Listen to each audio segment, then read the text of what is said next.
Have you ever heard the phrase, you got to work hard for your money? My question for you is, do you? I know a lot of people who don't work hard for their money. In fact, I don't even believe in working hard for money. Now, here's what I'm going to say. I do believe in working hard, and I do believe in making money.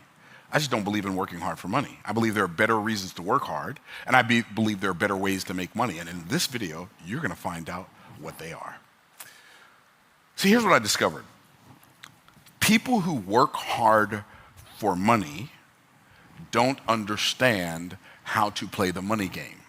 And people who make lots of money, they make lots of money playing games. I play business games, I play investment games, and those business and investment games make me money. For instance, I'm gonna give you all some very specific examples. So I just ordered a 2023 custom Sprinter van for picking up clients and, in full disclosure, taking me places when I need to go places and I need to be working on something while I'm getting there so I'm not driving, and doing podcast interviews in it and so on and so forth. So I just ordered this custom Sprinter van. So it's $165,000, which I got a great deal on it. So thank you, Lee. Okay, I got a great deal on it. But so now I can write a check for it, or I can finance it. If I write a check for it, I pay 0 interest, okay? But if I finance it, I found 2 funding companies. One of them I haven't talked to yet. I just got approved for the loan in my own personal name, which I didn't want to buy it in my personal name. I wanted to buy it in my business name. So I got approved for a loan in my personal name to pay for the vehicle. Okay, I'm probably gonna have to put $20,000 down. Cool. I also just signed up for this week a $200,000 business line of credit in my business name. So the $200,000 line of credit in my business name it's almost loan sharkish, okay? So they charge you 5% of every time you do a withdrawal, they charge you 5%. Then the payments are depending on how much of it you take out. So like if I do the loan, which I'm probably gonna do it, the interest rate is 16% on $200,000. That's insanical. Y'all know that's insane, right? But I want to do it as a social experiment to show everybody that interest rates are largely smoke and mirrors if you understand how to play the money game. So what I'm going to do, more than likely, and I haven't decided yet because I want to look at all the terms, but I'm pretty sure I'm going to do this. I'm going to borrow the entire $200,000. I'm going to take the entire $200,000. They're immediately going to charge me $10,000 because $10,000 is 5% of $200,000. So now I'm going to take the $200,000. I instantly owe them $210,000, and the payments are $19,000 a month. Okay, which is fairly significant. So why would I do it? If I already got a loan for the van, but I also got the line of credit, why would I get the line of credit and then pay $19,000 a month on money I don't even need? That's a good question, right? Here's why. Because, first of all, let me tell you why I'm going to borrow the money even though I could write the check. I'm going to borrow the money to buy the van because my money makes me more money than the bank will charge me, even at 19%. So, 2 days ago, when we recorded our video on the window of wealth, right after I got done with that video, I did a trade. And I got in a trade, and I'm not going to go into what the trade was. I just got into a trade. Well, yesterday, by the time I got out of some of those positions, I was up $192,000 in 48 hours.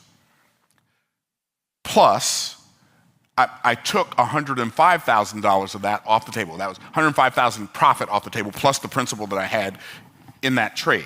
So it's $105,000 profit I made in 48 hours that I took off the table, and still have another $89,000 sitting there to see what the market's going to do today. Because that transaction doesn't expire until the end of September. So I can leave that money in there until the end of September, and so in telling you what the game was that I played, I bought 600 contracts of puts on the S&P 500. You don't have to know what that means. Here's what it means to me. I think the S&P 500 is going to go down. If it does go down, with 600 contracts of, so 100 is 10. So every dollar that the SPDR goes down, the SPDR ETF goes down, I make $60,000. Every dollar it goes down. But watch this, every dollar it goes up, I lose $60,000. So this is why I don't trade all the time. I only trade when I see a trade formation happening. And so I bought 600 contracts. I bought them for $11.64. When I sold the first 300, I sold them for $14 and I forgot, $14.50 maybe. I made a profit of $2.43 on 3,000 contracts. So I made $2.43 times 30,000 profit. Took it off the table in 48 hours. Then I waited a little bit later that day, sold some more for $14.89, made another $3 and something off of another 100 contracts, and then I kept the last 200 contracts in play in case the market fell off the face of the earth today. I still have 200 contracts. If the S&P 500 goes down 10 points, then with 200 contracts, I'll make $200,000. If it goes down 100 points, I'll make $2 million. Okay.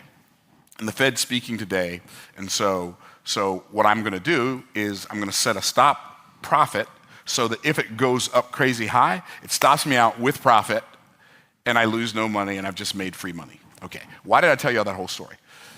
Because people think that the primary thing they should look at when they borrow money is an interest rate, but an interest rate is often a distraction. It's not always a distraction, but it's often a distraction. Like, how many of you have ever gotten an invitation in your mortgage to refinance your house? Right? And you can get a lower payment, right? And a lower interest rate. Well, why are they giving you, ask yourself the question, why are they giving you a lower payment and a lower interest rate? Here's why. Because they know something you don't know. They understand the game. See, if you don't understand the money game, then you have to work on the board as one of the pieces for the people who understand how to play the game. And the banks understand how to play the game. So they'll send you a letter saying, we're going to give you a lower interest rate and you'll have a lower monthly payment on your mortgage. But the reason they're going to do that is because if you do that, you got, say, 13 years left on your mortgage.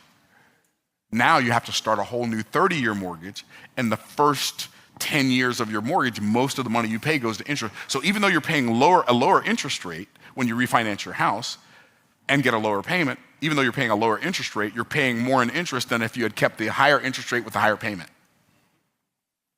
They know you don't know that. They don't tell you that part of it. It's in the paperwork, but they don't tell you that part because they know they've already distracted you by making you think the interest rate is the most important thing. Now, what would be better for a person to do than that? Let's say you understand the money game. What would be better would be to get a home equity line of credit for the equity that you have and put that home equity line of credit in the first position if you can. Make your mortgage a home equity line of credit. And then every time you get paid, deposit your check into your mortgage balance and then use the checkbook that comes with your home equity line of credit to pay your bills. You'll pay off your mortgage probably in 3 to 7 years if you do it that way. Like making the exact same amount of money you make right now, you'll pay off your mortgage in 3 to 7 years, 12 at the outside, instead of paying off your mortgage in 30 years. Now, so I went to, when I went to Israel. In Israel, like in Greece, euros are pretty easy to understand. You go to Israel, they trade in shekels, right? I don't know a shekel from Heckle and Jekyll, right? So I remember I was at the airport, I went and got some Israeli money, and I go to buy something to eat, and they gave me some change. I could only hope that it was the right amount because I had no idea what the words said on there. I had no idea what I was looking at, right? And so like I am in Israel, that's how most Americans are in America. They don't know how to read the money, so they don't know if they're getting a good deal or a bad deal. They just have to take somebody else's word for it. So what I'm going to do, I think I'm going to do, I don't know if I'm going to do it or not, but if I do it, I'm going to document it so it'll be on my YouTube channel so y'all will be able to see. I'm probably going to borrow the $200,000. I'm going to use the $200,000 to make money because I'm sure it can make me more than $20,000 a month. And then I'm going to let whatever business or investment vehicle that I create to pay off the loan, I'm going to let that pay off the loan. And so eventually, once it pays off the loan, all of the money that I will have now as free money. See, getting out of debt is fine. And I could, like, if I wanted to, I could pay off all my debts today. I have no, like, I use debt. I don't let debt use me. I pay off all of my credit cards every month down to zero balance, and it doesn't matter what it gets up to. And I pay, and we've done as much as $450,000 on our credit card in a single month. We pay them off every month. Every month, we pay off our credit cards. Okay, so I'm not talking about using consumer debt and letting it use you. I'm talking about using debt to create wealth and then letting the wealth that the debt created pay off the debt. That's what this building, I borrowed $400,000 to pay $625,000 for this building. But this building, because we turned it into a YouTube studio, makes us $40,000 to $50,000 a month. Oh, so one of the things I could do, think about this. I could put this space, this building, on Peerspace. I could hire somebody just to manage the Peerspace of this building. Chris just got here, so I could hire somebody just to manage, and he's the genius who taught me about this. Okay, right? See, doing it right now. So I could put this building on Peerspace, rent it out for $300 an hour with no equipment, $500 an hour with no equipment, and so I don't use it at all on Tuesdays. I don't use it at all on Thursdays. We could build 2 more podcast studios over there. We could rent this side out for $300 to $500 an hour, rent that side out for $500 an hour, and we could keep doing that over and over and over again and let that make the money to pay the employee and pay off the $200,000. I could use that $200,000 to upgrade the other side. You see what I'm saying? So business people think about money making money and money costing money in different ways than poor people think about it. Poor people just want to know what the payment is. Rich people don't care what the payment is as long as the money that it makes is more than the payment. This building makes me it makes me more than 10 times. 10 times. It makes me more than 10 times per month what the monthly payment is when you look at all the sources. But some people look at it, I don't know, a $5,300 a month mortgage, I don't know. It's nebulous when you understand how to play the game. Same thing with Airbnb, Peerspace. Same thing with Turo. Whatever the business vehicle is, there's so much opportunity in the world today, which is one of the reasons there are less jobs. There are less jobs because there's more business opportunities. There's more opportunities for average, ordinary, regular folk to create wealth than there have ever been in the history of the world. My daughter is a mom, a married woman with a child. She was making $25 an hour when she was 11. My son was making $117 an hour when he was 17 because they had skills that they knew how to use to serve people who needed it done, who wanted the work done more than they wanted the money. And see, one of the reasons you don't play the game of money well is because you don't spend enough time thinking about how to solve other people's problems. How many of y'all tracking? And so what we want to do is if we can figure out how to solve enough big problems for enough people, those people will pay us enough money that we don't ever have to think about money ever again. So I'm going to tell you some of the business games that those are some of the investment games that I play. Like I've got a house in Pennsylvania that I've owned since 2003, which means we only have 10 more years on that mortgage, right? And I only owe like $104,000 on that house. But how much does it rent for, Chris? A day right now in Airbnb. Oh, each room. So we rent the rooms.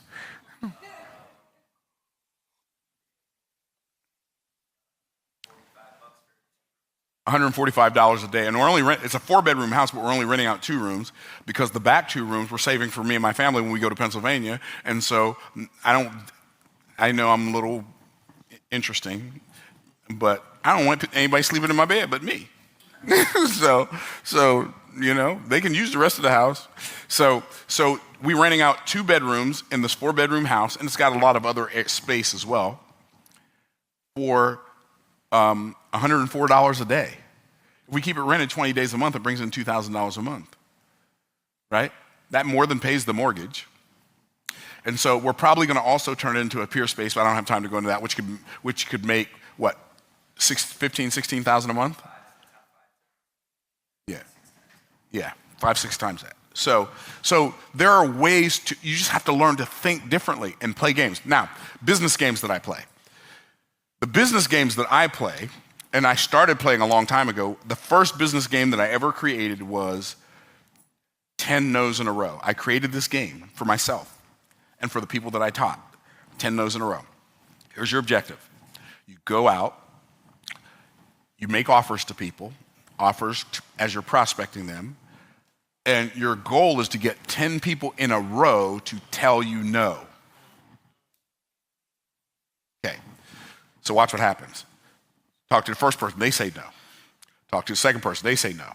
Talk to the third person, they say no. Talk to the fourth person, they say no. Talk to the fifth person, they say yes. Now you got to start over.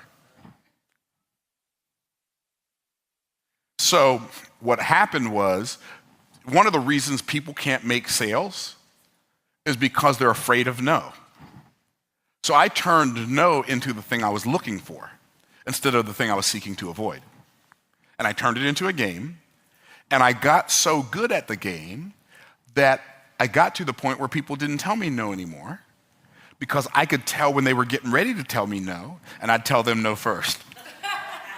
Now I love the game. See, and so basically when I say it's a game, I'm playing a game in my head. And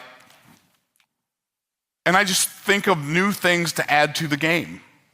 Every month we do a challenge. It's a 5-day challenge. It costs $97 for general admission.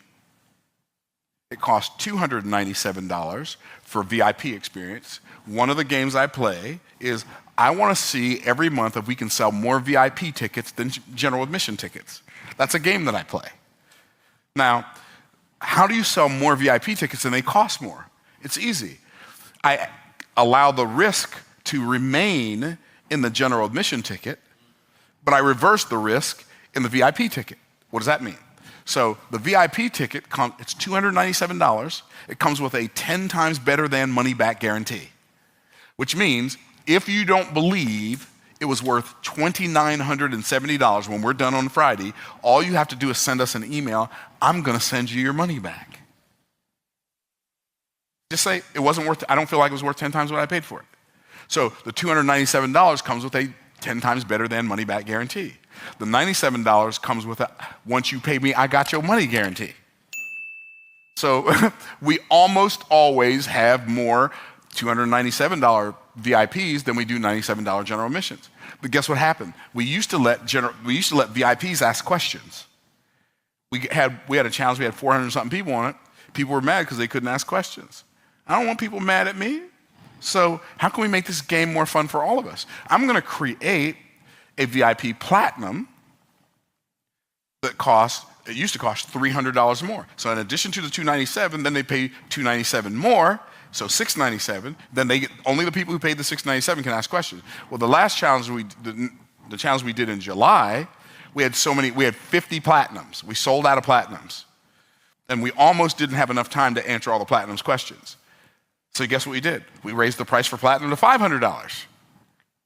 So now only those who are serious get to ask questions, but they get to ask as many questions as they want to. And somebody might be thinking, well, why would somebody pay $500 to ask a question? Because they'd rather pay me $500 to ask me a question than pay me $40,000 to talk to me for an hour and I'll answer all their questions.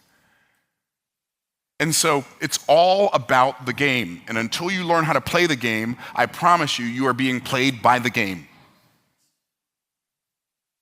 And if you don't want to be played by the game, learn how to play the game. And I'm not saying the people who know how to play the game, they all have bad intentions. They obviously don't. I don't have bad intentions. But it's either going to be a game for me or it's going to be work for me. If I'm going to work, I'd rather work for something that's way more valuable than money. What could that possibly be? Like, what could be more valuable than money to work for? Like, I'm not going to work hard for money. In fact, I'm going to do my best not to work for money at all. I'm going to create things that create money. So I'm going to work to build a system that can pay me from now on. So I work to build systems that pay me. What does that even mean? So like a funnel, for instance, our Boss Moves book funnel. So every book that I write is a system. This is a system. This is a system where I turn $2.50 into $30 plus $10 shipping and handling. That's what this is. I wrote this book one time. How many times did I write the book? One time. Wrote the book one time. Last month, we sold 700 copies of the book at $30 a piece, plus in the United States, $9.99 shipping and handling. Outside the United States, $25 shipping and handling. If you sell 700 books for $30, that's $21,000 for work I did 3 years ago. That's $21,000 in 1 month for work I did 3 years ago. So I worked really hard to write this book. I don't work at all to sell it. I just have a funnel out there. People watch my YouTube videos. People read the book. They'll share. When they get their book, they post it on Instagram. They tag me. I take their Instagram story, share it to my Instagram story, and insert a link to the book. Karina runs an infomercial every night, all night long. We have an Instagram infomercial. So she runs this. She turns it on at night, maybe right before she goes to bed, and people can watch it. And then we take it down in the morning. We have one for this book. We have one for this book. We have one for the Make More Offers Challenge. We got infomercials that run all night. That's a system. And so I work hard to build systems while you're working hard to make money. That's why when you stop working, you stop getting paid. But when I stop working, I keep getting paid. Because to me, it's a game. I'm going to work hard to build a system. I'm going to work hard to learn a new skill. To me, learning a new skill is worth working hard for. Making money is not. Okay?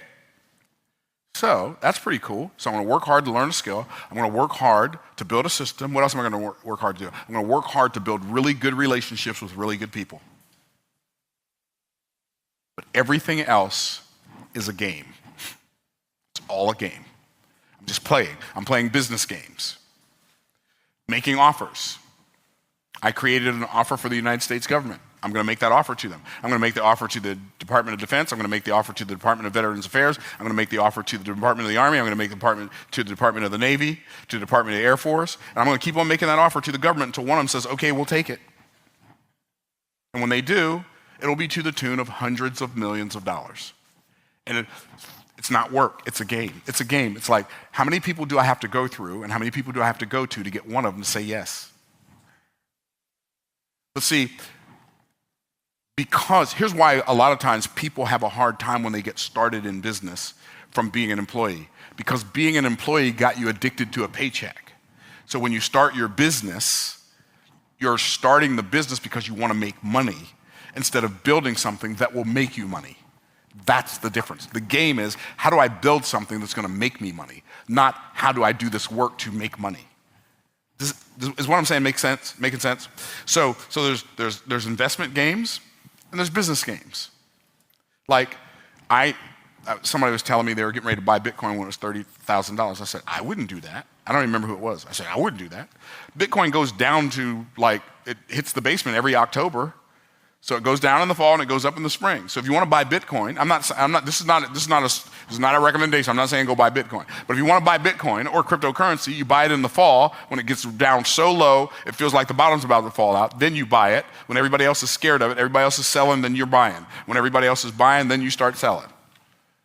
That you got to learn how to play the game, but you got to understand the rules of the game. And see, what happens is most people are playing checkers with their life while the system is using them as pawns on a chessboard. So, like I said before, if you don't learn how to play the game, you're always going to be played by the game. And if you don't want to be played by the game, turn making money into a game instead of just working for money your whole life. Hopefully that helps somebody. But if you want to win at the money game, those are some of the things that I would recommend you do.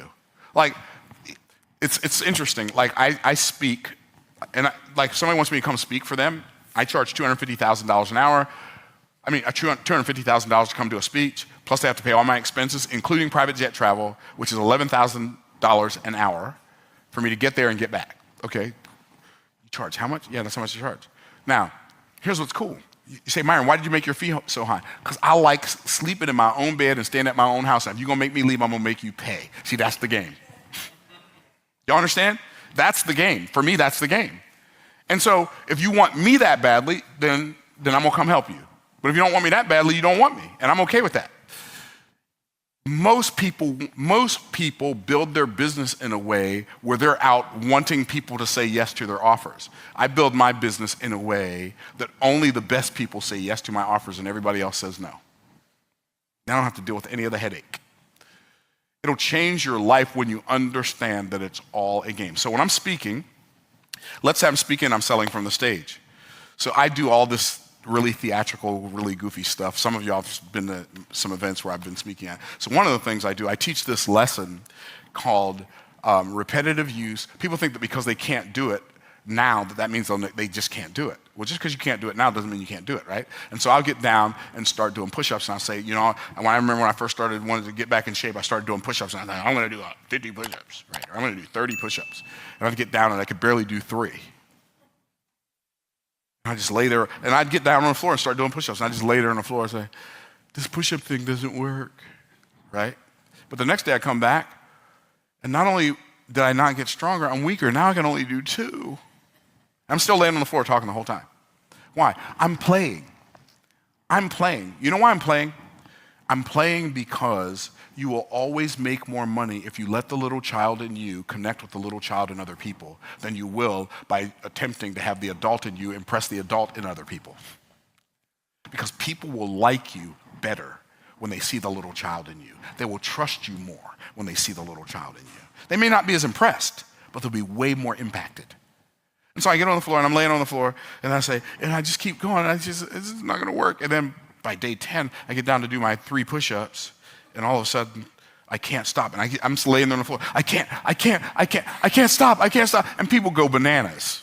But all I'm doing is playing in front of people. I'm not trying to impress them. What am I doing? I'm just showing them that it's okay to be a real human being and still get paid.